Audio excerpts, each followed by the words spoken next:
Oh, I want him dead tonight.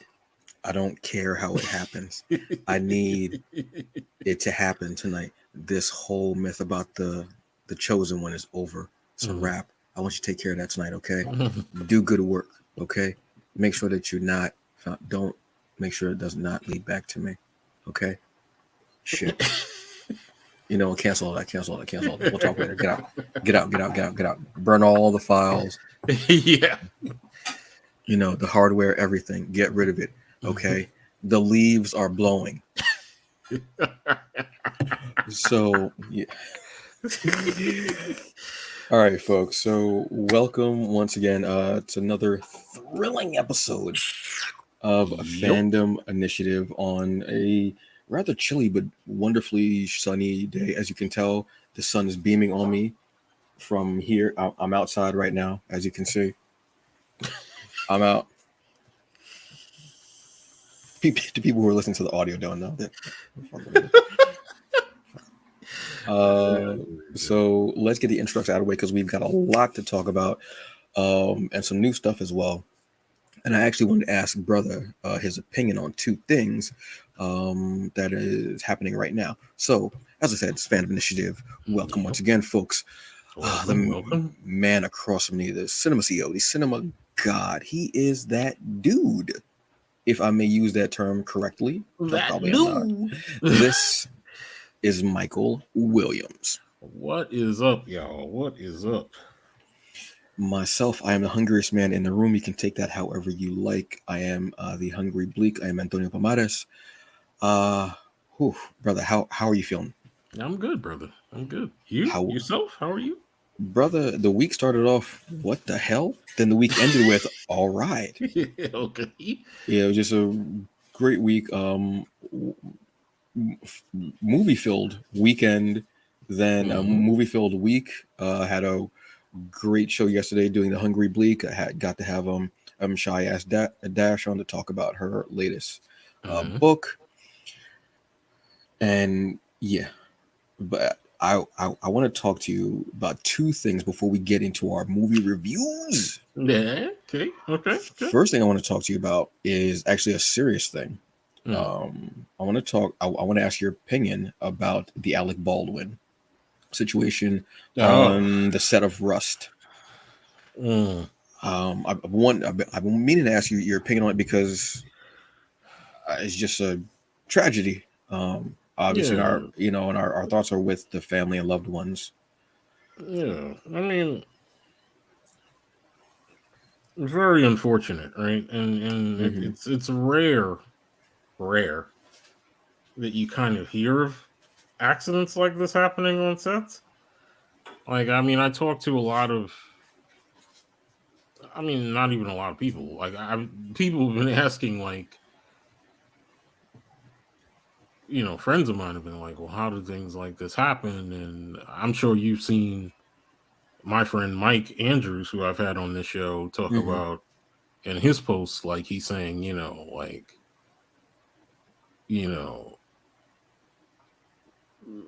how is it that the person who's responsible for making sure that these props are ready to go, what happened there? Like, there's a real failure that kind of happened there. And most of the people who I've heard say, well, how do things like this happen and stuff like that, I'm like, not that I was trying to be not understanding of the situation, but I was like, this isn't the first time that I've heard of this. You know what I mean? Like, unfortunately, one of the more famous situations where that happened was with Brandon Lee. Yeah. Or infamous, I should say, not famous, infamous. I mean, sometimes these things kind of happen where, you're filming an action movie or something like that requires you to use a firearm that is supposed to not have any live ammunition in it, but you're trying to make it as realistic as possible for film. So you fill it with blanks to make it look as realistic as possible. And then sometimes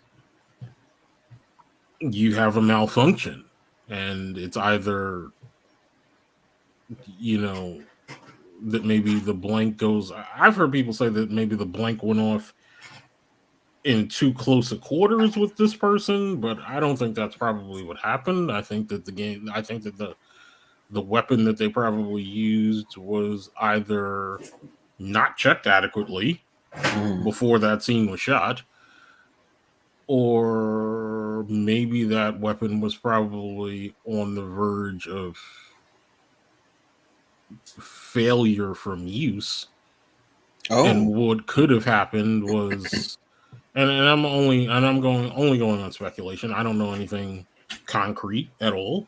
I'm just saying that maybe a lot like what happened with Brandon Lee is that maybe the weapon was probably on the verge of failure from use, and a piece that probably was inside the weapon wound up ejecting in that scene where Alec Baldwin was filming, and unfortunately one person was killed and another person was hurt seriously. You know, yeah. I think what bears noting though is this person who was supposedly in charge of making sure that these, weapons were safe and they were ready to go, was on a previous film with Nicolas Cage. And from what I'm seeing, Nicolas Cage wasn't too happy about this person on that film and their experience and kind of the things that they were doing. And this person doesn't have a ton of experience as I can't even really think of what the official name of that person is on set. For some reason, I want to say weapons master, but that I might just be in my head. Yeah, I think it's something on the order of that. Yeah. And this person doesn't have a ton of experience. Yeah. It's not like I think it's a she. It's not like she's had, 20 years of working on action films. Right. Like, I think this is maybe her second film, if I'm not mistaken. And on the previous one, she didn't get very good, highly regarded, right? Yeah, at least by the star of the film. right. So it's sad. It's sad. It's unfortunate, and it's heartbreaking when you hear about things that happen like this, because it's kind of like, on some level, things happen randomly, right? So you don't know 100% certain that this could have been avoided, but on some level, you'd like to think that if you had a more experienced person, they would have been able to catch signs of, maybe that this weapon was about to fail, or something's not quite right with it, something like that. But that's their job too. You know what I mean? So it's hard. It's hard to kind of boil it down to saying, yes, if this certain situation was the way it should have been, we could have avoided it at all. I mean, I guess you can say that because these things don't happen very often. You know what I mean? I can only think of two instances that I know of. Yeah. One is the one that you talked about on set of The Crow, and the other one was in the early to mid 80s. I want to say there was a TV series and an actor.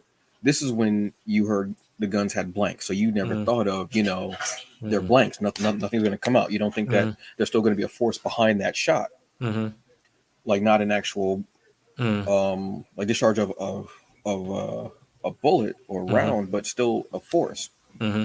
And he didn't realize it. and he was just playing around. He put the gun to his head and pulled the trigger, and the force caused, I believe it was brain swelling, brain bleeding. I can't remember exactly. I And think the I know actor who you're died. talking about. Yeah. John Eric Hexum, I think is his name. Yes. Yes. I want to Yes. believe that's what it was.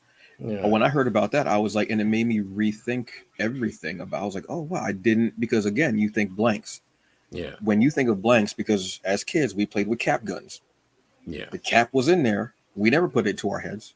Yeah. We would just shoot. So yeah, I have heard from, like, again, hearsay and reports and such like that. We weren't Mm-hmm. out on the sets. This is just our opinions on this. Mm-hmm. Allegedly all over this. Mm-hmm. Apparently, sprinkle allegedly all over this.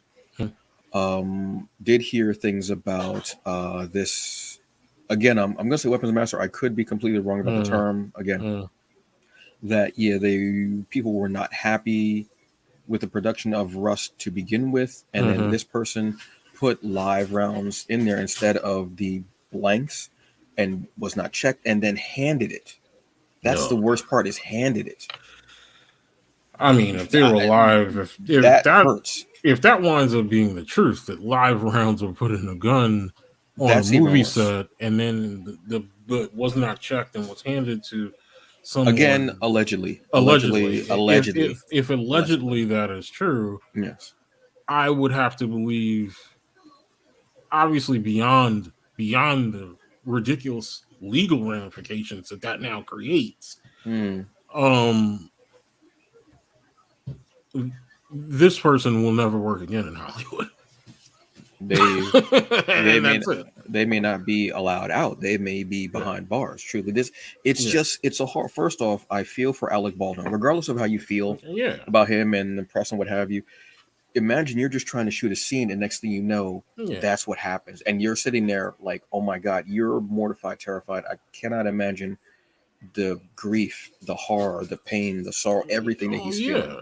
Absolutely, because that's not why you're there, right? You're there to kind of create the illusion for the film, and for that to kind of become a reality that you yourself are not even aware of until it's over.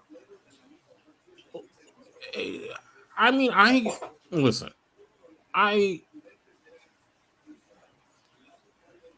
would not want to be in his place right now. Yeah, there's no, because I can kind of see a situation where this is the kind of thing that makes him not want to act anymore.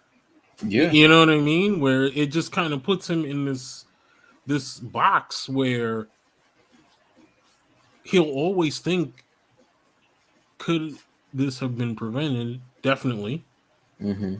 And he'll always kind of have this cloud over his head, like I did this not purposely, but I still did it. You know what I mean? And it's like, it's hard. Like I can't imagine where he is right now in his head. I can't imagine it at all. It's like that happened to the actor that happened to on The Crow. Yeah. He withdrew from your acting for years. Yeah. Years, and he was like he didn't know how to handle it. He didn't know. Look, to wrap this up, it's just a horrible thing, but it's absolutely horrible. As much as I love movies like John Wick, let's say, and John Woo films, obviously, I love them, and westerns, but I'm always nervous when I hear what's being made, even though I see the incredible training that they go through. You see the training is amazing, but I'm still always nervous. Yeah, because training doesn't necessarily guarantee that things won't go wrong. It just simply says that, okay, we are smart enough and we are sort of logged enough experience to hopefully get out on the other side of this okay and everybody's intact. Like, you know what I mean? Like, it's not necessarily a guarantee that nothing will go wrong. Like, I could even think of another situation that's kind of not related directly to this, but was a series situation also in the 80s. I believe it was during the filming of, I want to say, was it, I don't know why I want to say Twilight Zone the movie. Maybe it was Twilight Zone the movie? Yes, I think I know what you're about to say. Yeah, where that helicopter had that helicopter Yes. accident on set. I believe the actor's name was Vic. I Yeah, want to say Vic, and yeah. it was him Vic and Morrow, I think I want to say was his name. I'm not sure. I think that might be him and two children. I want to Yeah, say yes. In yeah, that scene, I remember. Yes. Oh my god, I yeah. remember I hearing mean, about it that. doesn't. I Yeah. mean, and it's why I cringe sometimes when people just kind of like, movie making is not a real profession. It makes me cringe because it's like you guys have no idea what goes into this. Like, yes, it's escapism. Yes, it's not something that's like life and death. I agree with that to an extent. I agree with that. Like, it's still work. Like, you still have to be experienced and know what you're doing because things can go wrong no matter what happens. You hear all the time about stunt people getting hurt, Hurt. stunt people getting dying. Yeah. You hear about this all the time. It's not movie making is for.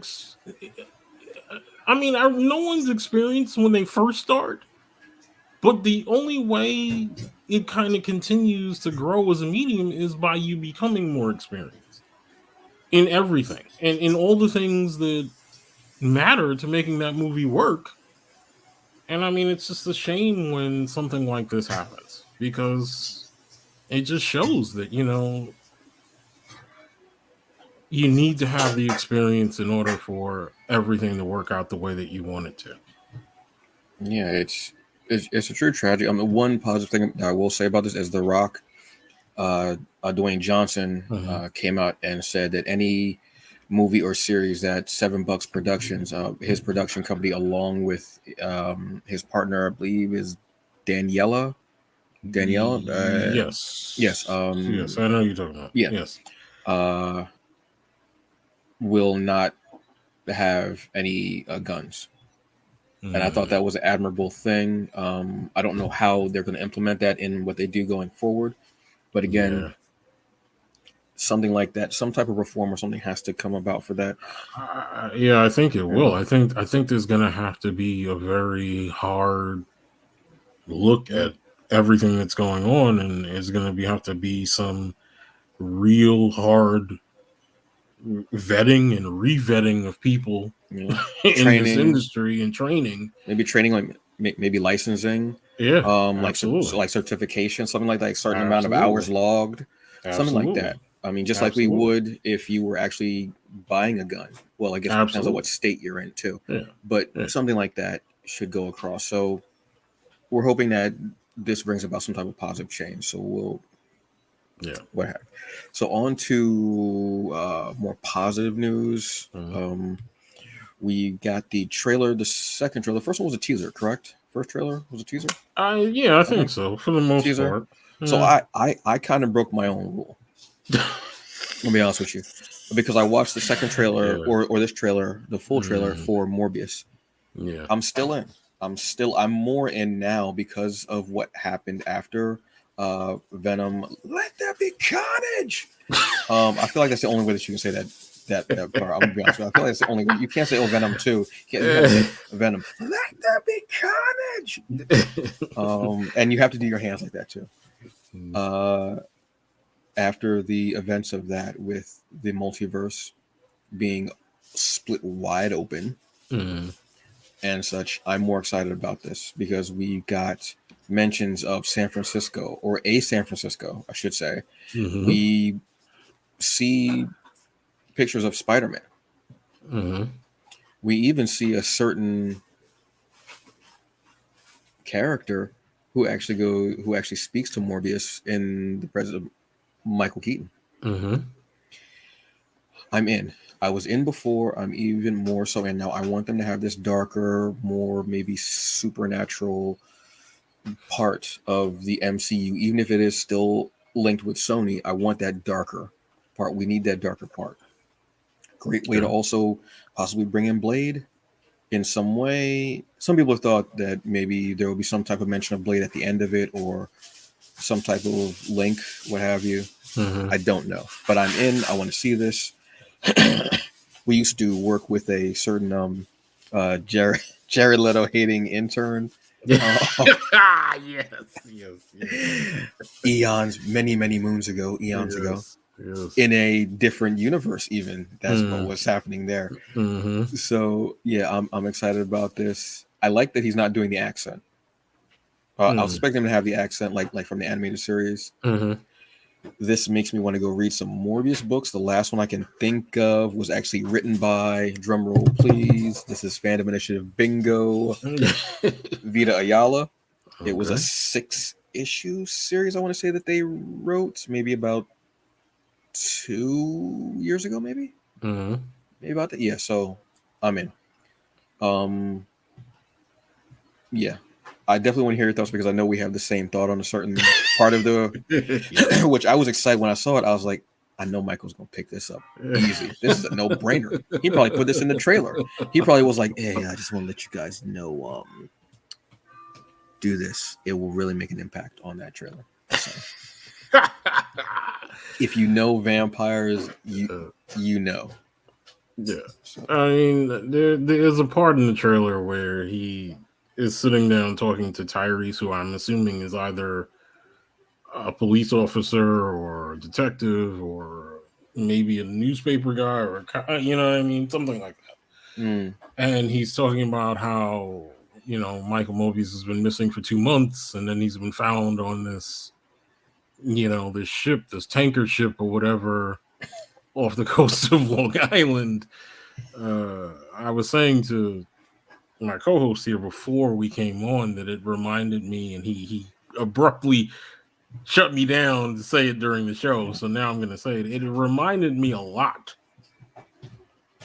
of The Strain,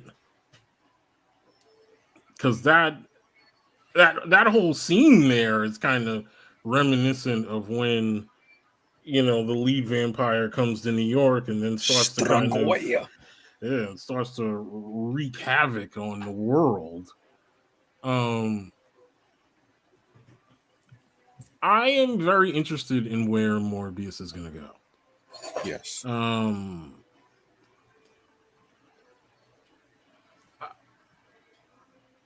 I can't see, honestly, I'm going to be honest with you. I don't know that I can see anybody else playing Morbius now, other than Jared Leto right now. Yeah. Because I wouldn't know who they would have cast before. I don't know. Yeah, it almost needs an actor of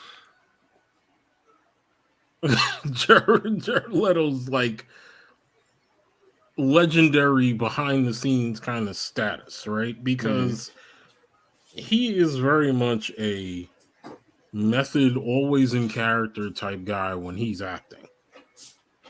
So I can kind of see where him always being in character in a movie like this would help the performance throughout the whole thing. Yeah. You know what I mean? So it'll be interesting to see what they do with this, as far as what they're trying to do with Spider-Man as a whole, because I've said it many times in the past.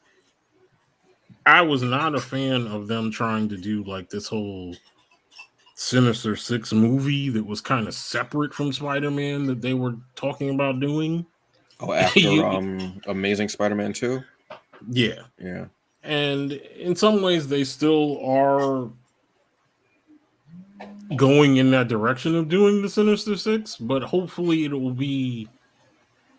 they're setting things up the way that they should without having to do it in a full-scale film. And then just kind of introduce it in a Spider-Man movie at some point. And better than they did in Amazing Spider-Man. Amazing Spider-Man 2. Yeah, better than how they did it then. I didn't think you were going to say The Strain. Oh. I thought you were going to go with Dracula. Yeah, Because I I mean, believe even that is a nod to Dracula, how he's on that freighter, that ship, true. and everyone dies. I thought that's where you were gonna where you were gonna go with it, because that was the first thing I thought it was Bram Stoker and him coming over, and there was Yeah, only like one person left on the ship. I'm guessing the strain got that from there, yeah, but I'm sure the string did. it still links to that. That's always a great scene, any vampire movie. Hmm. Um, I believe it also happened in A Vampire in Brooklyn. Yes, So there is that. So everyone knows to put that nod in there yes, to thank you, John Witherspoon, to putting that, look, yeah, man is the man, yeah, to putting that scene in there, because it's always a classic scene of, because it does give you dread, like the ship yeah, just appeared and there's nobody on it except yeah, maybe one person. There's yeah, nobody on it, and there's this box of dirt, yeah, and nobody ever thinks about it. yeah, I always love yeah, that scene in anything vampire. So yeah. I'm excited. I'm going to end up rereading the Vita Ayala series, just Mm, because now I want more uh like vampires. There's actually been a run of vampires. Come to think of it, in comics lately, DC versus vampires.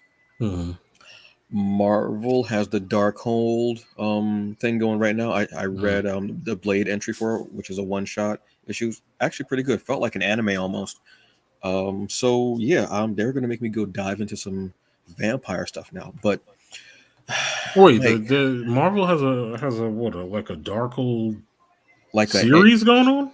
no, like an event now. An event? Doctor Doom, I believe, read from the Darkhold, Mm, or a few different people. There's one for Doctor Doom. There's one for Wasp. There's one for Blade. And there's a couple other characters that have them as well. But I think there's some type of event. But you know me, I don't really read events just because they're just. I'm not reading all that. I'm gonna be yeah, real with you. I mean that makes complete sense since we reintroduced the Darkhold in Hmm. WandaVision. Yeah, So I mean it's yeah. one of those like really important tomes in Marvel. So Hmm. yeah, but brother, I have a question to ask you, brother. Yes, sir, brother. Yes, sir. Sir. What is spice? What is spice, sir? What is it? Arrakis. I have become a weirding word. My name is a weapon. Muddy. Folks, if you don't know, we are talking about Dune right now. Yeah, This is, how many books did Frank Hubbard do? Like 15, I think, maybe? I think so. Something like that. Where it spans like thousands of years. I didn't Hmm. even realize that. Hmm. But this is going to be the first installment. It even says, like, they don't put it on poster or anything, but during the movie, it actually says Dune Volume 1 or Part 1. I can't remember Part which one, one. and I'm Part 1. wondering if they went back and added that after they got the announcement that they were going to get a second movie. Because I almost feel like that probably wasn't there. It felt, because it would have been on posters too. And I think everybody was Yeah. expecting it to be closer to the Mm-hmm. 1985 Mm-hmm. movie where they told that story in, was it like 3 hours? Yeah. Something like that. Which you can still catch on HBO Max. Go watch the original one. Mm, You'll see actors that you did. You, oh my God. Which is kind of cool. mm, But excuse the shielding in that movie. mm. It's horrible. It looks like Jello Legos wrapped around somebody's body. I don't even understand that, but it's what you had at the time. Yeah. But this is going to be the first installment of a trilogy, I want to say, Yeah, I believe so. Yeah.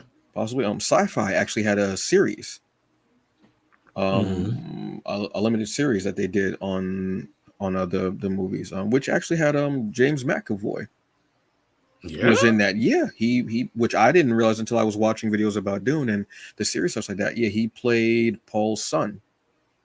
Hmm. Yeah. Interesting. Yeah, which is, it's interesting, but it's fun. Whoa, wait a minute. James McAvoy played Professor X, and Gurney in the original Dune was played by Patrick Stewart, Professor X. Yes. Open your mind, okay. Lalandra. I hear that in my sleep. Yeah. So this movie was about 2.5 hours. Still available on HBO Max if you don't feel comfortable going in theaters, but it is still available in theaters. If you go to theaters, the one thing I will say is if you go to see it theaters, I put this on Facebook and I was joking, but I was also serious. If you go to see it, the way the sound in the movie is very important. Sound is very important, from the thumping to everything. But the way the sound system is set up, if your stomach is not feeling right, if your stomach is feeling iffy, and I'm dead serious, I'm not joking, you are going to shit yourself. Because my man had to get up like twice. The dude sitting next to me had to get up twice. I didn't want to sit next to him. It's people just keep getting seats next to me. I don't understand it. Get the hell away from me. But it's gonna mess up your stomach. So trigger warning for iffy stomachs and the sound system in Dune. If you're not feeling good, just get HBO Max and watch at home. For real. I don't want you messing up that seat or your pants. For real. Because my stomach was like, I was like, what happened? But I was good. Beautifully, I have thoughts on both sides, on two different fronts. Okay. Visually beautiful. Loved it. I loved how you get more in depth with the characters, obviously, because we're going to be doing a series of movies, trilogy, hopefully. I like the fact that it was a younger Paul. No offense to how they cast him in the first movie, but younger Paul, because he is younger. It's like that. I love the fact that it had links to, because I'm never really sure about, because I didn't read the books. I'm never really sure about the timeline and if there is an Earth in this universe. I'm never sure, but I love the fact that it felt like there were links to Earth by having the bull, and they eons ago they were bullfighters in their family, and then there was a link with bagpipes, things that you'd find on Earth. So I'm guessing Paul is half Spanish, like Spaniard, from us having one of our favorite actors. Why does his name just blank out to me? Oscar Isaacs. Thank you, Oscar Isaacs. And then his mother possibly being Scottish or having Scottish ancestry because of that. So that's how I kind of saw that. Maybe that's just my own headcanon, what have you. Visually beautiful. I love the shielding. I love the fact that when Paul speaks, it's not how it was in the original movie, how it was like a voiceover. It was him like kind of whispering and speaking it. The way they did the weirding word, I love that, where it gets, like I said, sound is very important in this movie. The way it felt like it was a bass voice but raised. I don't know how to describe it, but I felt the effect of it. I really enjoyed how they interpreted that. Story is a little slow and there's a lot of information thrown at you. So if you don't know this series, if you don't know anything about it, if you don't like a movie with a lot of exposition, this isn't going to be for you. Straight up and down, it's not going to be for you. Maybe skip the first hour and a half, and then jump in. I don't know what to tell you. Watch a video on YouTube about the history of Dune, and then go into it. You know what I mean? I don't know, but it can be it kind of drags because there's a lot to tell you. Zendaya. And this isn't even her final form, folks. This isn't it. Again, I love the beauty of the suits, the still suits. Still suits. Yeah. I love still suits. I just love the idea of the still suit. It's just so cool. It's beautiful. I love the acting. Like I said, it's just beautifully done. Story, everything. I will say these two things. One, I got some heavy white savior going on here. Yes. Heavy white savior. Heavy on a white savior. Which and I know people got upset because the first couple of people that died actually on movie were people of color. And then it's a planet of people of color who are Fremen. Yep. I mean, we love being free, but come on. And then the fact that these people they weren't even voted in. The emperor would pick you and you would take over control of Arrakis.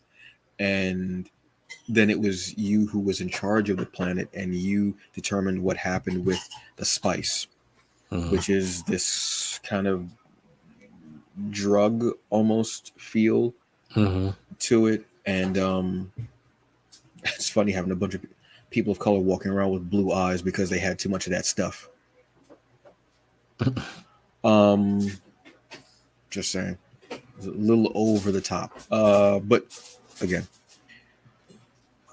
the idea of white people coming to a planet of um, black and brown people for spices. I think we've heard that story before. I Mm-hmm. think we've heard that story in history before, Mm-hmm. um, and then still don't season nothing. I feel like it just I don't know that part. It hit truer to me more now because it was a planet of people of color and the way they did that, and it annoyed me. But again, I put it on the back burner because I know the story is going to evolve, and it's going to be this thing about them emerging and being their own people, and there's going to be this revolution. I want more Batista. I love Batista and stuff, man. I dig. You know how mad I was when he had that small role in Bond. I was like, I want more of him in there. I Mm-hmm. love that Batista, the suit, everything. Dude's he always is a pleasure and stuff. He always is. Mm-hmm. I really dig it. But all in all, Dune, out of 5 plates, I'm gonna give it 3.5, just because of the things I mentioned that I did not like. Mm-hmm. But everything I did like was beautiful. I will watch it again before it goes off of HBO Max. I'll watch it at home. I'm not going to theater again. Mm-hmm. I'll watch it at home, but I did enjoy it. Okay. Uh, I think I feel very similar to how you feel. Dune is a beautiful film. Hmm. It's one of the more beautiful looking science fiction films that I've seen Hmm. in a while, and I don't know what it is about this guy, Dennis Villeneuve. This guy, I when you, it's almost like I'm waiting for something to be given to him where he just doesn't deliver. Hmm. You know what I mean? And it's Hmm. like I'm expecting him to fall flat on his face one day because they're gonna give him something that doesn't ring true in how he does it, but he almost never seems to fall. He never seems to falter with the things that you give him. And I felt that way even back when they gave him Blade Runner 2049. I was like, there's no way you're going to be able to recapture how Blade Runner looked and how it made you feel when you first saw it. And Like yet, when you saw the ship flying around and you saw these like neon billboards that were like the size of buildings with all this stuff on it. But then when I saw the trailer for Blade Runner 2049, I was like, my God, like this guy gets it. You know what I mean? hmm, Like he completely made it look the same but better. yep. Like 30 years later, it's like it's crazy. Like the natural progression if the city if Yeah, the city had grown in that time, yeah, which is exactly. hard to do. Yeah. And uh yeah, Dune is, they cast the hell out of Dune. And I mean, even when you think about the stars that are in the movie are great, even the smaller roles are great in Hmm. this film. And um yeah, I'm a fan of Timothy Chalamet. Hmm. I've seen him in other movies besides this movie. Uh One of them being, and I'm going to throw this out there because I know the people probably haven't seen this movie, but you should because it's a really good film. Um, Call Me by Your Name. It's a movie he did with Army Hammer. It came out about 5 years ago now. Hmm. That's a really good movie if people haven't seen it. It's not sci-fi based or anything, but it's just a really good drama. You should see it. It's good. Hmm. Uh, I think he also did another movie after that with this guy with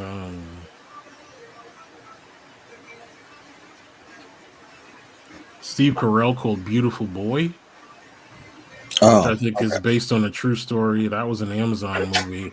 Might still be on Amazon. I'm not sure if it is. That's also a very good film. I like Timothy Chalamet because he doesn't do everything that they give him. I'm sure he's getting a million things that people want him to do, and he's very selective. And I like how he kind of plays the future of House Atreides in this film. Mm. You know what I mean? Like almost like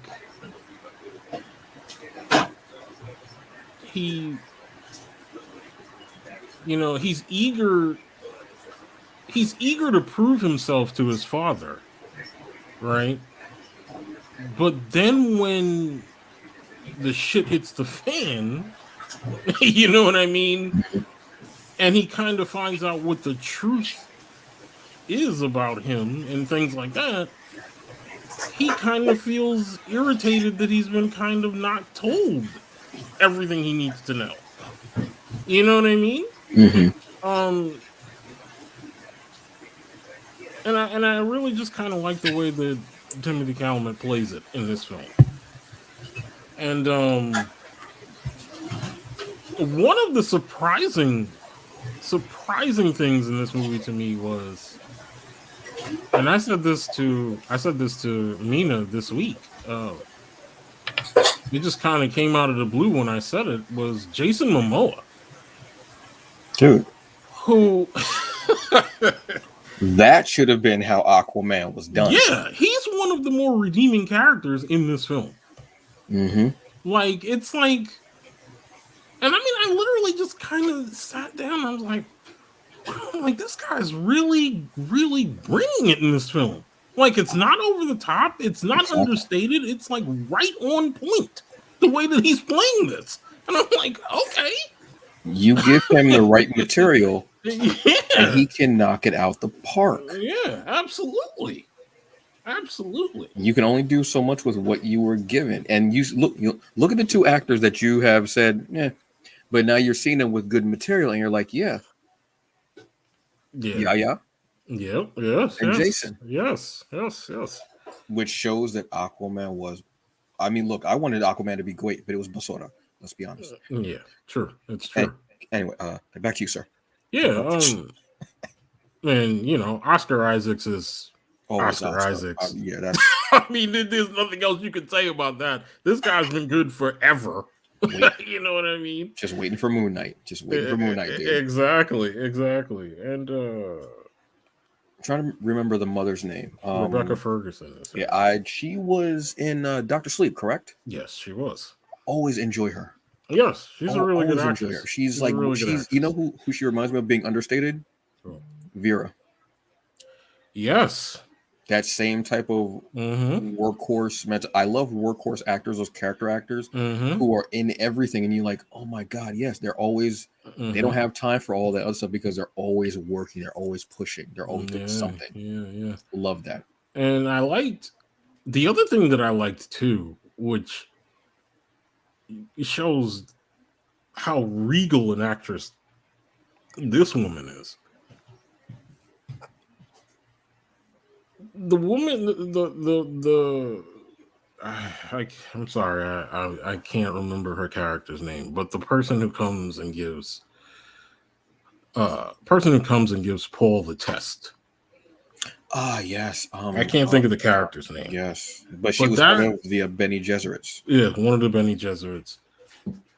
That actress is Charlotte Rampling. Mm. And if you've seen Charlotte Rampling in other things, she's like royalty in England. She's like really close to being like Dame Judy status in England. She's always good in everything that she is, but even in this, she literally has her face covered, and it's almost like it doesn't matter because she's acting through this covering the same way that she normally always does, which is amazing to me, right? Like you Yeah. would think that kind of would take away from her ability to emote, but it's not. It's almost like she amps up her emotion through her voice, which she has to, right? Because you can't really see her face, but Mm-hmm. at the same time, she just brings it in that role that she plays, and it's just great. It's great. Like the people that they've gotten for this movie are amazing. But that might be And because I mean, you figure again, the Benny Gesserit, their power is their voice, yes. so you have to use your voice in that. So Hmm. again, that's a little Yeah. Yeah. Yeah. things that work in there. Yeah. And I'm also in agreement with you on the white saviorish part.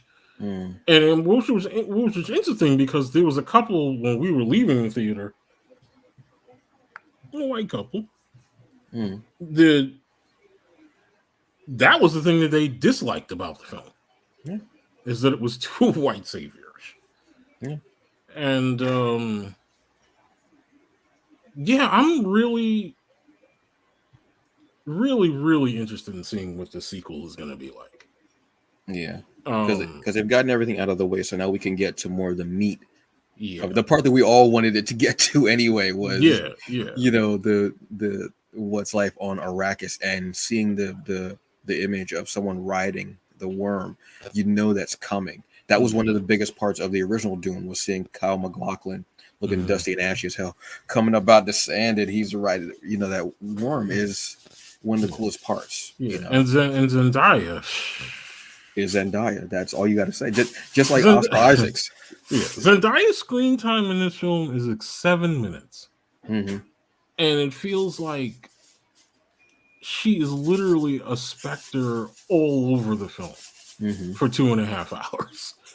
Yeah. And that says a lot because you and I always talk about Zendaya and her ability to kind of make the most of what you give her. Like, even when she's narrating, she kind of makes the most of what she's being given to do. Like, how do And you that's steal a hard to do. That's scene? hard to do as an actor. It's hard. How, how do you steal a scene and you're the narrator? You're not even acting in Yeah. the scene. How do you do that? How are you a vision and you steal the scene? Yes. Yes. Yes. You got that. Yeah. Everyone in this movie, I feels, has a lot of presence. Yeah. And I think that again, in a movie like this, where you have things about the stars and cosmos and powers and prophecies and stuff like that, everyone has to have a certain presence, and they all do. They all have that presence. They all have Yeah. their own weirding way, Yeah. in that. And Jason Momoa, yeah, he was. I always, I always love seeing him in something because I want to see what he's gonna do, because Hmm. I love his energy. I love his whole his flow. I love it. I love his just aura about him and how he pushes things out. And this Yeah. movie was, yeah, definitely. I wish we Yeah. were going to get more of him. I wish that he was playing Gurney and not Duncan, because Yeah. Gurney is the one that has the long road, but that's played by Cable, aka Josh Brolin. Yes. Yes. Yes. From the great movie, no, not a Deadpool 2, but the Goonies. You Yes. may know Josh Brolin from the Goonies. I don't know if you guys know this, but the Goonies. Yes. Yes. Didn't know if you knew that. Yeah. You know I that. mean, I want to go back to the director for a minute, Dennis Mm, Villeneuve, because I want to I want to recommend movies that this guy's directed to people who watch us or listen to us who may not be necessarily familiar with all of his stuff. um, I mean, I looked at his IMDb page and I've literally seen me and Amina have literally seen one, two, three, four, five of his movies.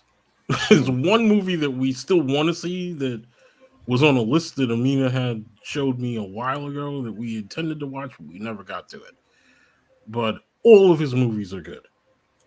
He did a movie back in 2013 called Prisoners with Jake Gyllenhaal and Hugh Jackman, which is amazing. Yes. Oh, yes. Yes. That movie's amazing.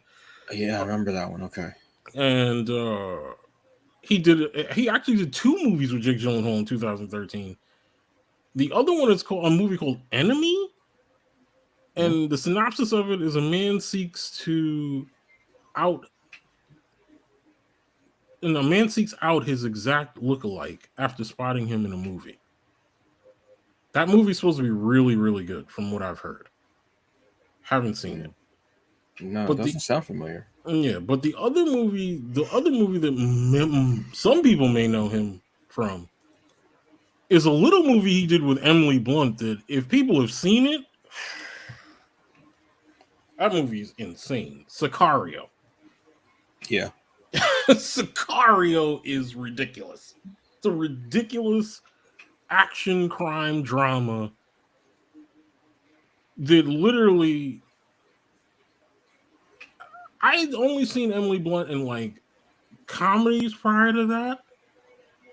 And then when I saw Sicario, I was like, wow. I'm like, this is Emily Blunt?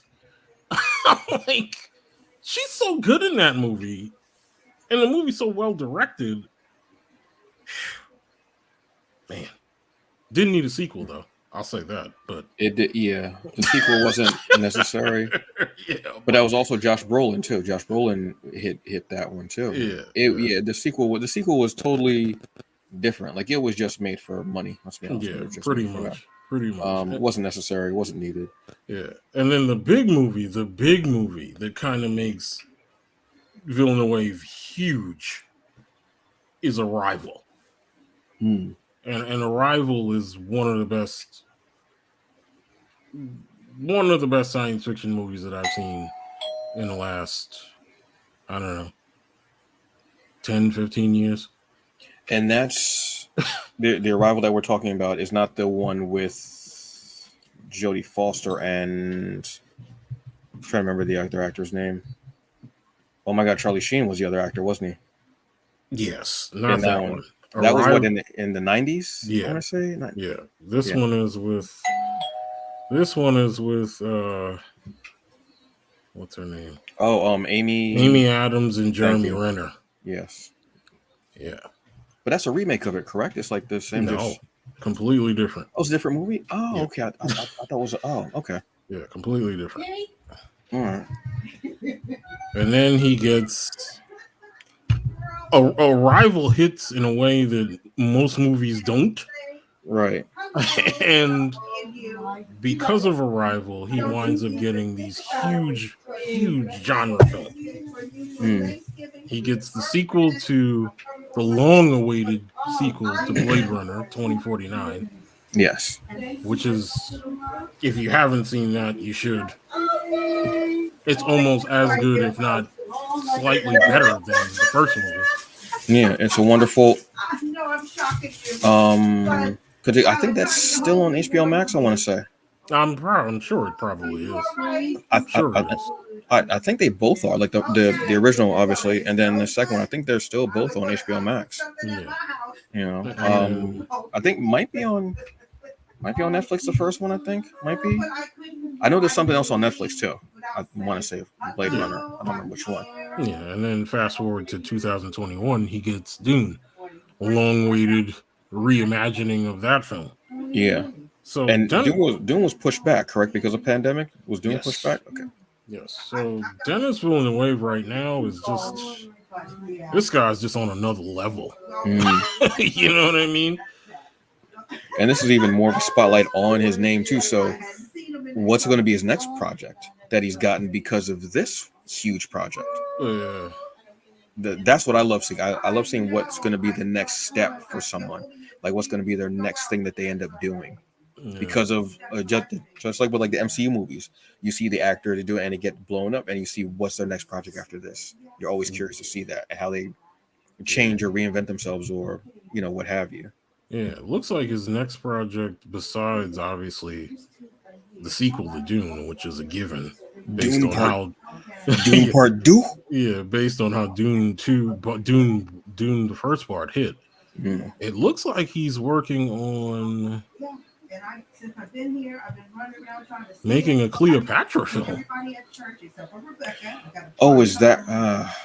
Jesus. All right. I'd be very interested in seeing how he tackles that. I don't need that story again. I just goddamn, I don't need that story again. Jesus fucking Christ. I don't give us anybody else in Egypt besides Cleopatra. I just. Mm. And if they cast Elizabeth Taylor, I swear to God, I'm gonna snap. Snap. Give me Nefertiti. Actually, one of the. I just. Would be an out of the box casting for that, but I don't know if they would do it. You probably won't.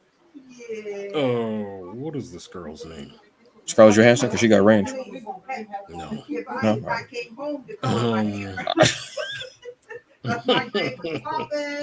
She got range for everything. Who? Sophia Boutella. For some reason, I thought you were going to say Ruth Negga. I don't know why. Or Ruth Negga. That'd be good casting too. She's got a movie coming out on Netflix, Passing, this week, and I want to see that. It's her and oh, who's the other? Oh my God, who's the other actress in Passing? Yeah, I can't remember. Oh my God, and I can see her face clear as day, but I can't think of her name. Yes. Oh my God, but yeah, that's actually pretty good casting. All right. Well, you know what? We'll see what they're going to do with that. Again, I'm not excited about another Cleopatra story. So, what would you give Justin Dune? Thompson is Passing. Oh, yes, thank you. So, what would you give Dune? I would give it the same rating you gave it, 3.5. Maybe I might give it a little more based on visuals, because I think people are going to look back at this film.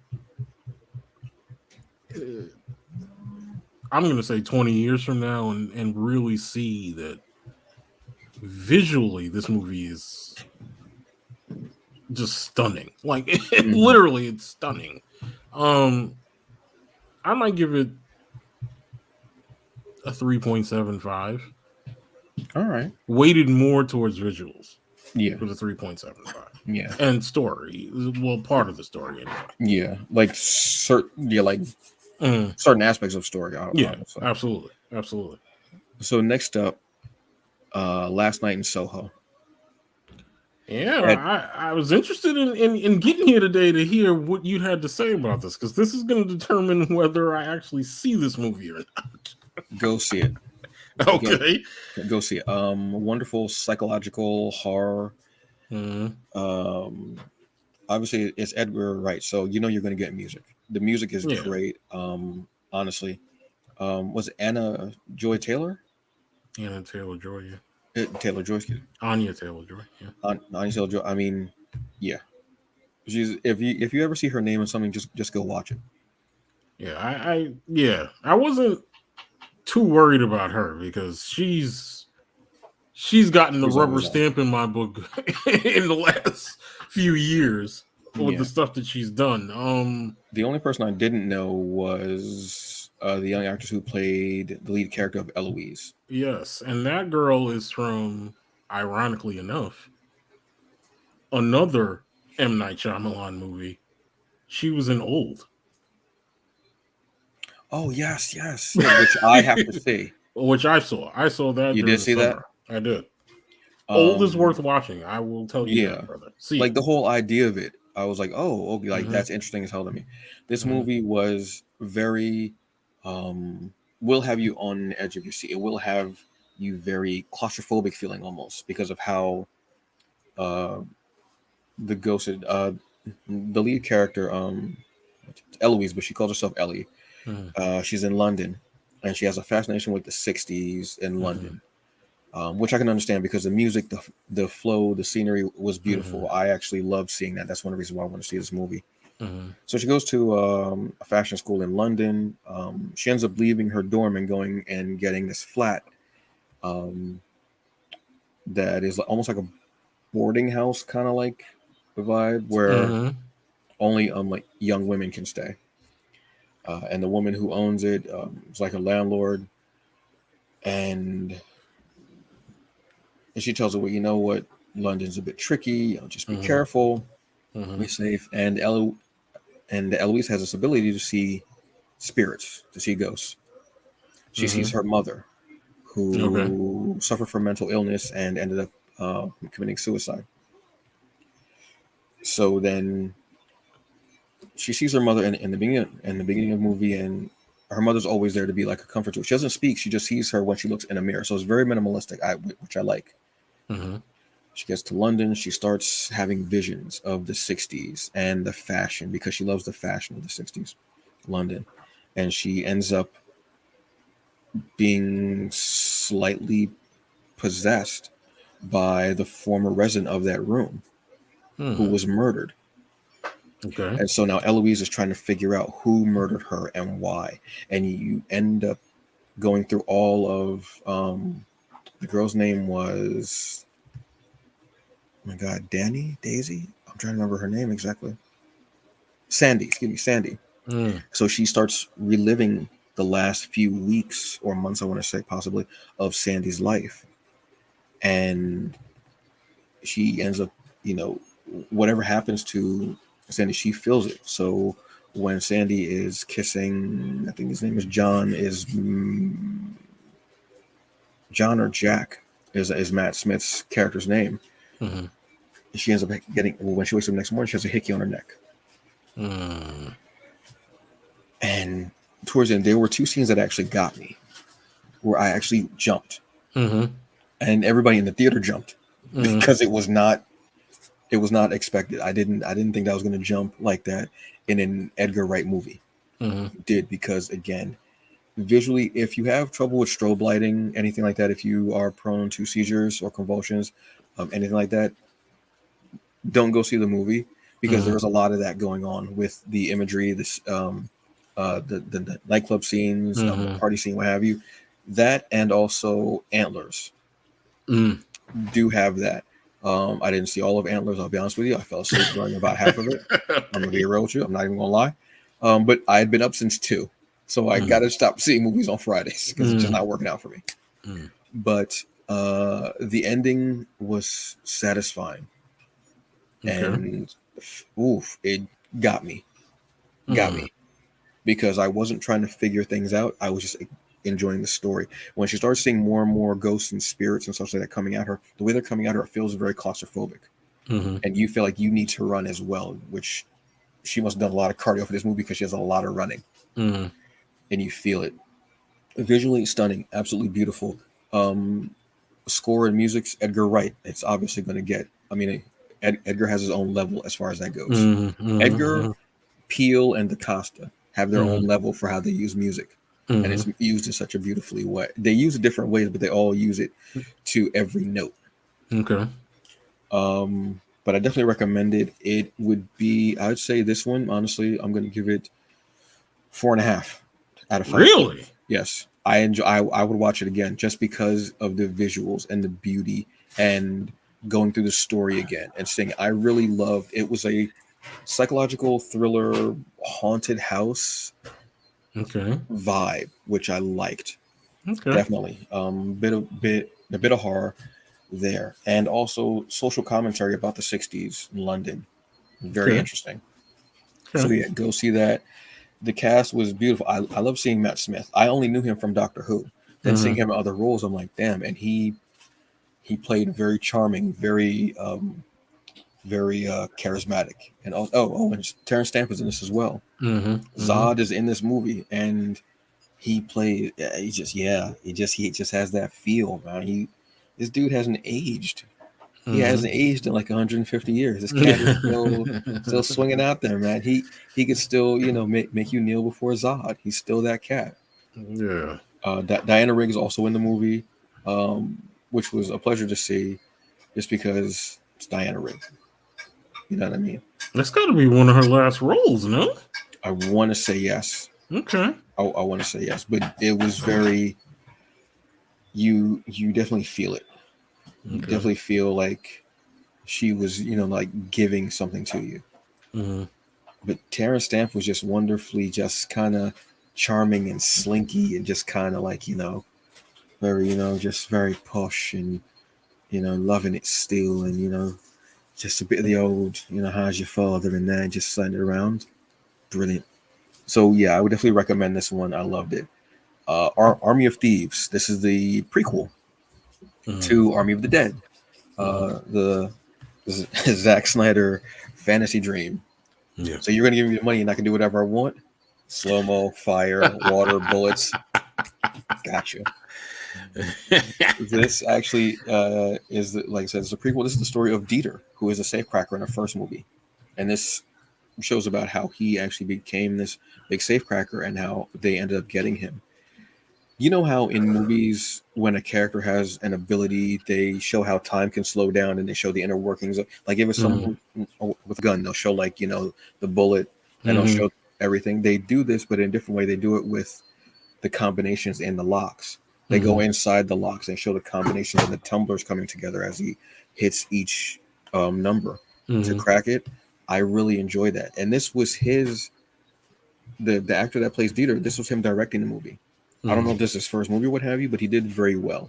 mm, It has definite tones of comic because if you know the character of Dieter, he's very comical, very energetic, very positive, but mm, he's not the action hero-y type that you figure. mm, But he definitely steals. He's the lead in the movie, but it's still an ensemble. He's still the lead, but he mm, still seems, even though he's the lead, mm, mm, which I like.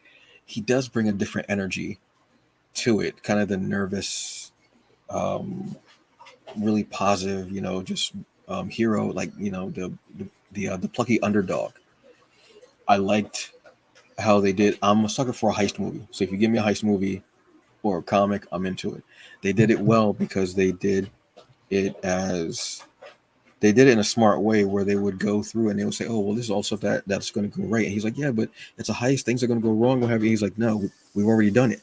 It went right. That's how it went." So they did it in a very smart way, telling the mm, story kind of to propel it forward instead of showing you what can go wrong and what will right and what how to do scenes like that. mm, Heist movies, they did it like that, and it was they had to do. I think it was like 3 different jobs, and each job got increasingly worse mm, as they went on.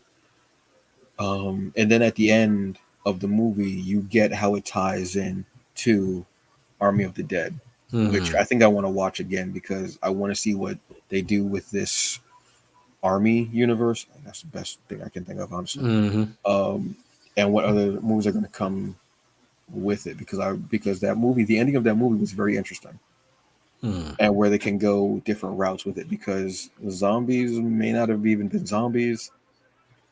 A character was alive-ish in the desert, I believe, or on the planet. Can't remember. Um, Give me more Tig Notaro. Yeah, I give me. Tignataro. She's just She's amazing. diabolical. Whether it's comedy or whether it's acting, she brings Yeah, you so much. yeah, she just fits in everything she does. Like when I first, I'm sorry to diverge from No, that, no, no, brother, no.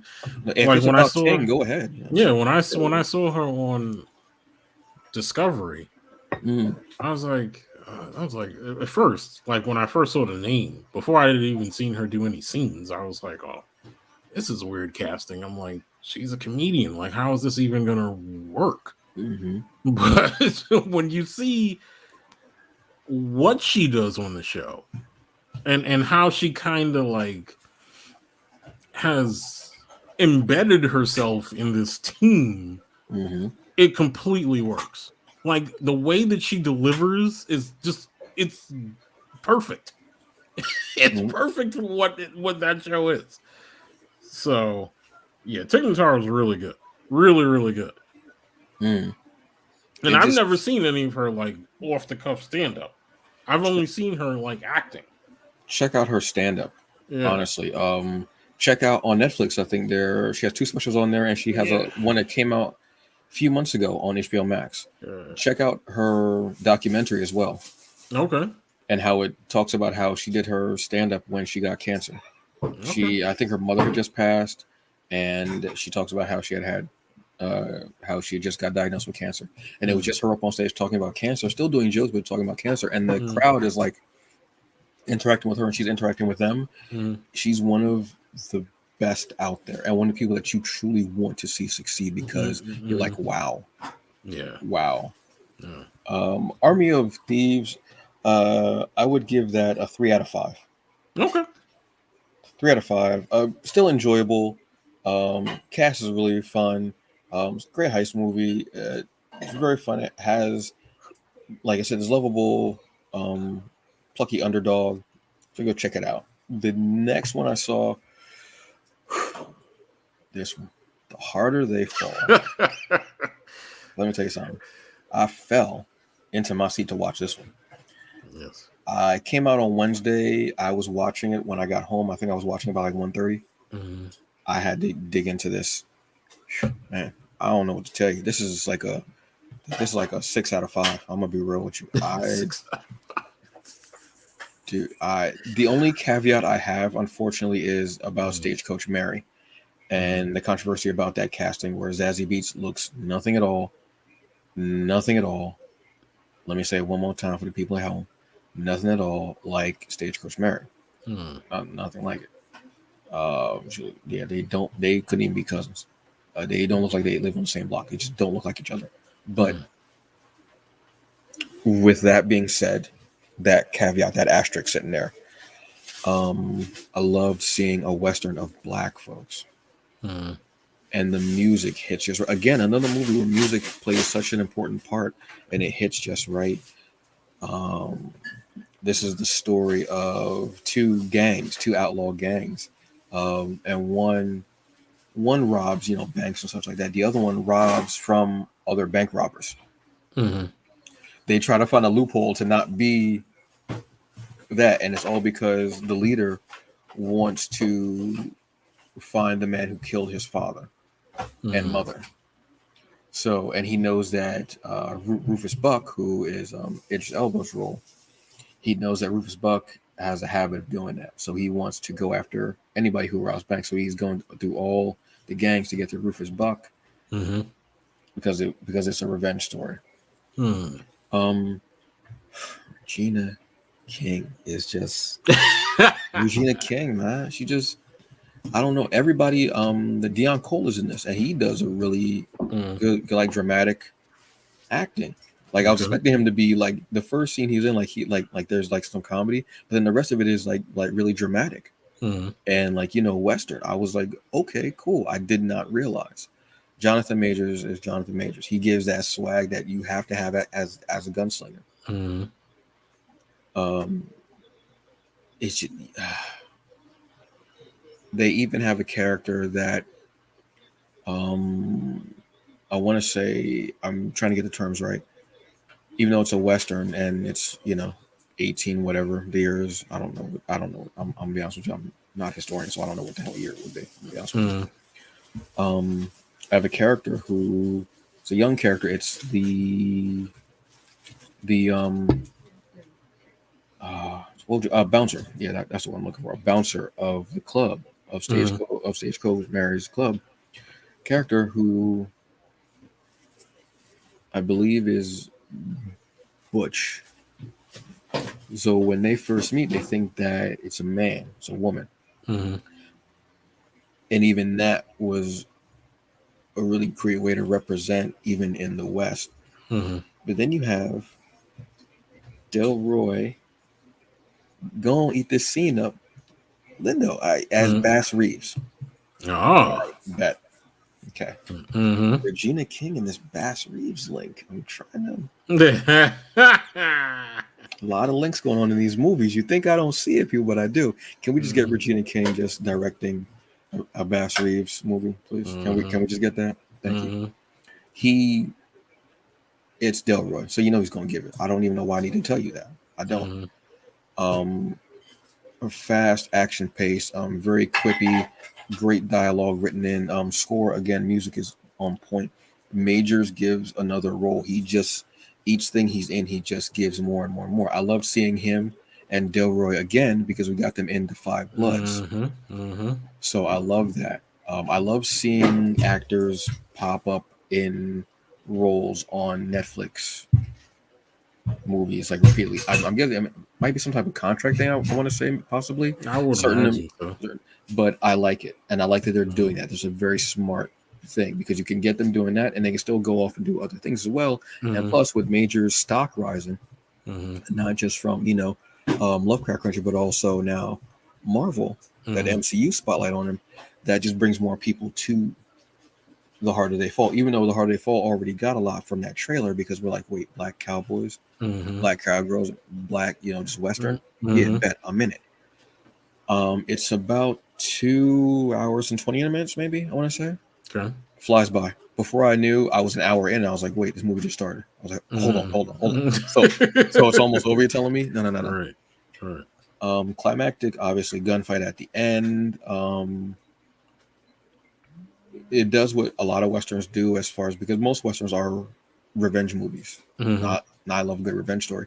It does what most Westerns does, where it has the two at the end, and you find out there's always like a twist in Westerns as far as like that ending of the revenge, and you start realizing that there's that old saying: if you're seeking revenge, the first thing you do is dig two graves, one for the other person and one for you, because you're gonna end up dying in it.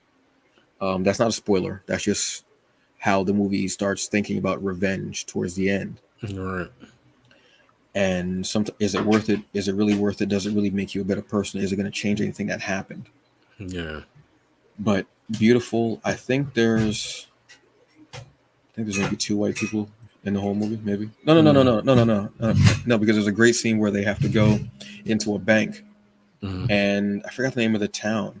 And the town literally looks white. It's white people, and even everything, the buildings, everything look like they're white. And they show the name of the town, and it actually says in parentheses, a white town, and it literally looks all white. Like, it looks like everything's painted white. There's white people. It looks like that, and I think that was on purpose, scenery wise. Great. Yeah, they did everything they could with these scenes. There's no wasted motion in it. Yeah, go see this. I think this is a great Saturday night fall movie, or Friday night weekend movie on the couch. Cool, you got time. Turn the lights off. Get your popcorn. Put a little bit of lemon pepper seasoning on it. You know what's up.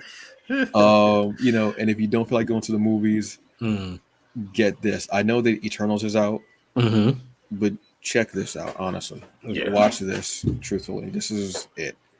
Okay. Like I said, 6 out of 5. So I'm gonna owe you a plate. I'm gonna be real. That's it. I'm gonna just tell you. He gonna owe you a plate. That's a compliment. That's a compliment from this guy. I'm gonna owe you a plate of something. You're gonna get your own plate. I'm gonna put tin foil over it and everything. Some saran wrap. I'm gonna give you that plate to take home. So I'm gonna have a little bit on there. I'm gonna have a little bit extra. You have that Dixie plate and then the foil on. You know what I'm saying? So we're gonna take it back home. But that was definitely. I think that was the biggest thing to be out this week as far as home release stuff. No, we got a new episode of Young Justice, which takes us off of Mars for a bit, which I figured that they were going to do because they like telling two different stories. On Young Justice, but they do it very well. They do it very well seamlessly. It's almost like they give you a break from one setting to give you a detailed story on this setting. And they go back, like they know when to give you a bit of a breather, which I enjoy. Definitely do. Next Friday, we're going to be getting Shang-Chi and the Legend of the Ten Rings on Disney Plus. Friday is also going to be Disney Plus Day. So there's going to be a lot of big announcements. So what we're planning on doing next week, if life lines up, let's say, yes, we will be talking about the announcements of Disney Plus, and we'll also be talking about the Eternals. Yes, I might go see that today. You know why? I got on my fuzzy comfy socks, man. I ain't trying to go nowhere with the socks on, bro. I don't want to change into regular socks, man. I might go see it Tuesday afternoon because I get off work early. I might go do that when nobody's there. Because it's opening weekend, so people are going to be, and I don't want to sit next to nobody. You know what I'm saying? Because they all stink. They all just, and they be coughing and stuff like that. I forgot to tell you, brother, that I'm also going to see this upcoming week. I'm going to see Rocky IV: The Director's Cut on Thursday. Rocky IV, was that? Trying to think of who was the The opponent, was that Dragoff? Yeah, that's Drago. Yes. Yeah, Drago. Okay. Yeah. The direct. Who was the director for that one? Stallone. Oh, I didn't. Yeah, Oh, so man. he's finally releasing this long discussed director's cut that he has of this film. I saw Snyder did it. I figured, I'd do too. Yeah. I want to do something. I I mean, want to do slow motion fights and yeah, bullets and fire away. exactly. Every once in a while, I treat myself to going to see a movie that I've already seen about 100 billion times when they re-release it on the big screen. Like a few years ago, I convinced Mina to go with me to see the 25th anniversary release of Transformers the movie. Oh, I remember that. Yes. Yeah, and it had been a while since I'd actually seen it on the big screen, and I thought she was going to hate it. She wound up liking it. She's like, it's very 80s, but she liked it. She liked it. Yeah.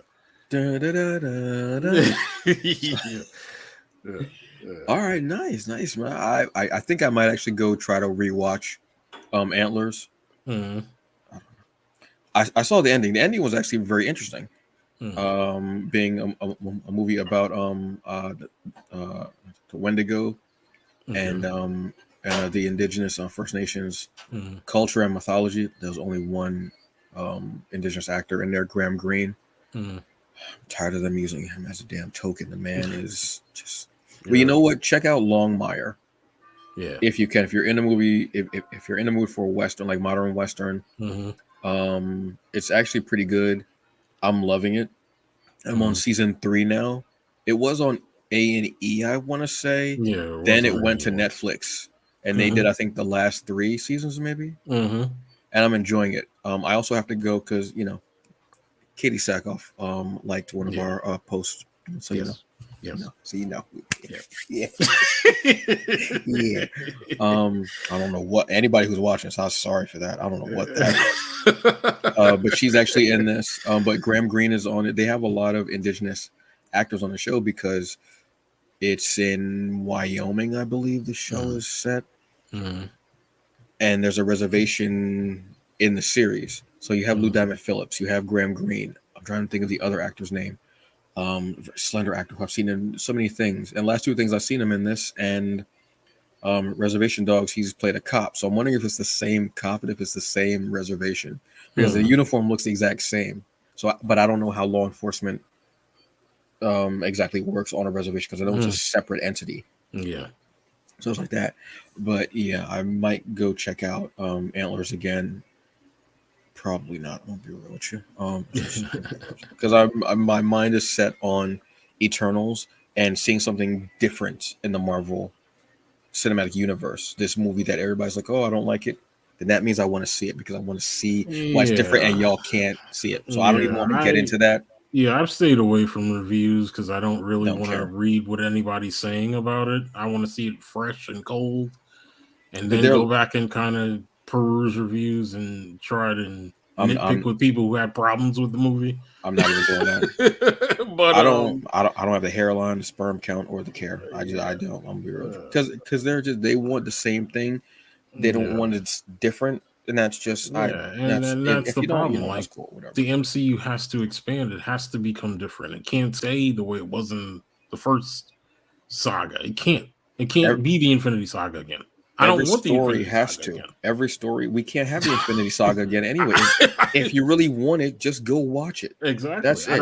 I don't want the Infinity Saga again. Stories have different. Stories have to. Everything has to change. I mean, if you wear the same drawers every day, no, you got to change or you got to upgrade. Because it deteriorates over a while, so you got to get new drawers. That's it. Your drawers there, you got to buy new one. That's it. Old Navy got drawers always on sale. Come on, folks. You know what I'm saying? You know what I'm saying? Yeah. And before we go, let me go on a side tangent, brother, about releasing films, because I think that this has kind of been an issue all the time, and it's even more of an issue now post COVID or still COVID, but posted ish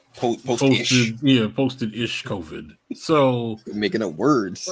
I think I want to nitpick about how they release movies, like, for example, Last Night in Soho being one of them, and also a movie that I wanted to see that I don't even know now when I'm gonna get to see it because it's not playing anywhere close to me anymore. The Last Duel. You didn't see it? I didn't because Oh, I thought you went to go see foolishly, it.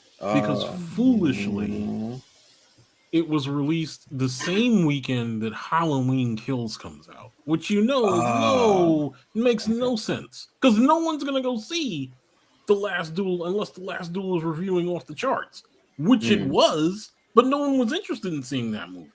They were interested in seeing the Yeah. sequel to Halloween. Yeah. So I don't know why. I don't know why they thought that that was a good idea to put it out against Halloween. I thought that was a mistake. I honestly thought it was a mistake. It literally was in the theater that I went to go see Halloween at for a week, brother. The following week, I went to go try and get it through A-list. Not playing. Not playing, brother. I know they were shortening things, but those movies usually would have been in theaters, like small movies like that. Movies that weren't as big would have been in theaters at least maybe a month or two. Yeah, and this is a multiplex. So you can't find another screen in there to just shove this movie into in case people want to see it? I think they're trying to maximize money as well. I get it. And that's the problem. Imagine Fast Colors coming out now. Oh, God. I cringe thinking that they would have just thrown it right on Hulu. Yeah, because and that right there, brother, is my argument, right? And this ultimately is kind of the problem that I have. Okay, I understand that you want to release the Marvel movies in theaters exclusively going forward. I don't have a problem with that, right? I don't have a problem with you saying that after 45 days of its theatrical release, we're going to consider what we want to do with the film after that. VOD and streaming and all that other stuff. I don't care about that. Fine, you shorten the windows. It was way past time years ago to shorten the windows. Fine, that's what you want to do. Fine. But if you had a movie like The Last Duel that you know was reviewing well with critics, what you should have done was, instead of putting it out you could have put it out in the traditional theatrical release if that's what you wanted to do. That's fine. But what they should have done is the same thing that they did last year with the United States versus Billie Holiday. Because it's the same, it's literally the same studio. It's 20th Century Fox, which is owned by Disney. And what they should have done is, you can put it out in theaters for people who want to see it in the theater, but also play it on Hulu at the same time. Or after 45 days, which I hope is what they wind up doing, is either bringing it to Hulu or doing something. Because that's the kind of movie that generates Oscar buzz with all these people that they have in it. And from what I've been hearing, I've literally not seen one reviewer that I follow that I trust that hasn't said that this is one of the top 3 movies of the year. And for it to not be in a theater for people to watch is insane to me. It's even more insane to me that you put it out against Halloween Kills. I think they were just trying to get this movie out. I'm going to be honest with you. I think that's what they were doing. But they have to think in a different mindset and time frame because of the way things are. It's not like everybody's going to be in theaters, so you just okay, let's run the risk because we know this is going to happen. Both of them feel like fall time movies. I don't know if people understand what I'm saying when I say that, but you know, certain movies you go, yeah, this is definitely a fall movie. I mean, obviously horror is going to be a horror, but it's going to be a fall movie as well. But I think people are trying to maximize their time as far as like, I don't want to be in the theaters that long. I don't want to be there. I'm taking a risk anyway, what have you. What am I going to go see? I'm going to go see Halloween Kills. I'm going to see Eternals. I'm going to see whatever. I think they were trying to put it out before Eternals came out Mm-hmm. Because after Eternals, you might as well just Right. just whatever. And But putting it up against, I think, oh well, this might be okay because Halloween was also streaming on Peacock, so maybe they were trying to balance it out that way, thinking, okay, people are going to stay home and do that. mm-hmm. Yeah, but it's also Halloween weekend. Mm-hmm. It's you have different aspects of it, and theaters have been getting more and more um, patronage. Mm-hmm. So people are going more and more. I can attest to that. Mm-hmm. Jesus. Just saying. Yeah. Anubis wept. I think that was their mindset, but you have to have a different mindset now. You can't go, okay, so when are we going to release it? Well, Halloween Kills is coming out then, but it's going to be streaming. Well, yeah, but people are going to be feeling more comfortable. There's more people getting vaccinated. Right. People are feeling better. We can't do that. Maybe we put it out a couple weeks before, but what was out before? Maybe Shang. See, that's the No Time to Kill. No Time to Kill. Shang-Chi. This could have been a spring movie, possibly. Yeah, and it's what kills me, right? Because I know the thinking behind it, right? Or what partially what the thinking was. The thinking was okay. Not everybody wants to go see Halloween Kills. So let's just put out an alternative movie for people who aren't interested necessarily in, genre IP that has a sequel coming out this weekend. I get it, but the circumstances now are very, very different than they were just even 5 years ago, right? Like you could have been able to maybe get away with that 5 years ago. You can't get away with that now. You can't get away with like putting out an alternative movie to a genre IP movie and expect to make money unless that movie is all world better than that genre movie. And it probably is. And people still weren't going. Like, you know what I mean? So it's kind of like, and that also is my concern with a movie like Last Night in Soho, right? Because when I look at the trailer of it, and that's not to say that it didn't pique my interest, it did. I could see that it was an unconventional take on a horror film, but I was like, I don't know. I'm like, is this movie even going to be playing 2 weeks from now when it releases? You know what I mean? Because it's just kind of like the movie theaters now are so interested in just making money, like up front. Like they want to make money up front, and that's it.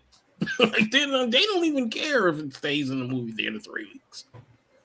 You know what I mean? Well, that's after everything that's happened. That's what they're trying to recoup. They're trying to get it back. They're trying to maximize every seat, every hour, and in a sense, I can understand what they're trying to do. I mean, obviously, but it's a different mindset. That everything has changed. We talked about this when things first started. We were like, what are going to be the repercussions? How are things going to happen? How are people going to come back? How are movie theater chains going to change their mindset? How are movie companies, production companies going to change their mindset? And their mindsets, as far as the theaters anyway, the one near me, I'll speak on that one, has changed. Even like the concession stands, it has changed. First off, I will cut in line as an AMC A-listers member. I don't care. I don't care. Yes, you have been staying in line for 5 minutes. I just walked up. Yes, I will be called first. I am black. My people have suffered in this country. Kiss my ass. I don't care. I'm gonna get my buttered popcorn. You can suck it. You and your 5 kids can suck it. But even that has changed because when you go up and say you get popcorn, they give you your own little thing of butter. You don't go to the machine. Sometimes you can, depending, I guess, on the rate of whatever's going on in your state or town. But lately, because my county is high, I'm not getting affected because I stay my ass home for most of the time. I'm masked up, vaccinated up. I'm not touching nobody, what have you. They give you a tub, and you go, you put on there however you want. So from something like that to change to even how they do the movie distribution as far as the theaters, and there's less time in between. They are much more. They're already great at cleaning the theater, but they're much more diligent in cleaning the theaters. like just waiting for you right in there. The minute the credits go, it could be a Marvel movie. Yeah, When they light start comes going, up. Yep, light they comes up. start cleaning. They'll Yep. honestly start cleaning. They won't disturb you. They won't like kick you out. But they'll if it's empty, they'll start cleaning like the front. They'll start going, because nobody sits up front unless they want to scream behind their head. Yeah, or unless they got their tickets late. I'm saying, yeah. If that's the case, just sit on the floor. Just sit on the floor and Exactly. chill. Just sit on the floor and chill, for real. You know what I mean? But that's what you do. Yeah. But their scheduling of things, like even the run times between movies, is tighter, and they're much more diligent about seating and the capacity, which I understand. I'm totally, because I've never seen movies blacked out like that before, where you couldn't go to see. But it's happening now. It all had to change, and these are the repercussions that we were curious to see are going to happen. It could be different 6 months down the line, 7 months down the line, when things are better, or cross our fingers, not worse. We don't know. Right. But this is still a progress, and the repercussions that this is going to have even later on, how people deal with movies, is going to be even more so. When a movie does not do money, I mean, yeah, you want reviews and you want money and you want those big, this movie's been acclaimed, what have you. But if it's not making money, they're yanking it. Yeah. They're yanking it quicker. Eternals is getting like this really big balancing act, but it's going to make money, so they're going to keep it in. And that's what's going to end up happening. That's how it's going to be. That's, again, how things are going to be changing and what's going to be happening. Yeah. I don't know. It's still an ongoing process to see how things are, and I've definitely noticed that. So we'll keep our eye on it. See what's going on with it. I just don't know. True. True, brother. True. So on that note, brother, next week will be Disney Plus Day. Yes. It will be eternally Disney. Yes, eternally Disney. Next week we will be doing all. I might even wear a Disney T-shirt. Look at you, brother. Look at you. Not wearing a Disney T-shirt. And I will not be wearing an Eternals T-shirt unless my man is on it. Come on, on my T-shirt. That dude is just awesome. We will be talking Eternals. We will be talking Disney Plus. We will be talking announcements that were made. We will be talking, about what we'd like to see, what we're hearing, what we're excited about. I will also be giving a bit of a rant on somewhere along the line, because I was listening to a podcast and I just stopped in the middle of the podcast and said, I don't care what this person has to say anymore. It's a podcast that you have recommended to me, and it's been good all this time. And then the last couple of episodes I've listened to, I'm like, and I just stopped. I stopped in the middle. I was like, yeah, I'm not gonna do this anymore. Really? Not put myself through it anymore. I'm not. Not the MCU fan show. Is it a certain person you have an issue with on there? Man, we'll talk about this when I turn the show off. I just annoy the piss out of me. But then again, there's just some things I'm just not going to waste my energy on. And if you are just annoying me, I'm just not going to waste my energy. I'm like, I'm good. I'm so good. You had your chance, and now I'm done with you. Okay. Done, son. So on that note, this has been Michael Williams, the cinema CEO and the cinema god. Yes, sir. I am Antonio Pomares, aka the Hungry Bleak, and this has been another thrilling episode of Fandom Initiative. Let there be carnage. You gotta do that every time you say that. You have to. It's like legally binding. Sure. We'll be back next week, noon. In the meantime, go and check out our backlog of episodes. We have them all here on YouTube. We have them. If you want to listen to the podcast, you can listen to them wherever podcasts are available. We are on Spotify. We are on Stitcher. We are on Apple. We are on Google Play. We are on a plethora of different avenues. If you want to know more about some of the comics that are coming out, or if you want to hear me do random reviews or what have you, go check out The Hungry Bleak, which I have on YouTube. I have on Twitch. episodes, and I also have the podcast form wherever podcasts are available. A plethora of platforms as well. Good people. Yeah. So, I'll have a very good day. You have any final words for the folks, sir?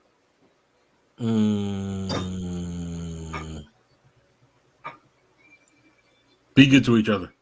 There you go. That's all you gotta say. Look, folks, And go out and get some good food. Get Plenty that. good food around. Get the grub. Grubhub if you don't feel like going out. I am Antonio. As I said, do the best you can with what you got because it's all that you get. Yeah, go out, get something tasty, feel good, enjoy whatever you're partaking in tonight, and we'll see you next week, sir.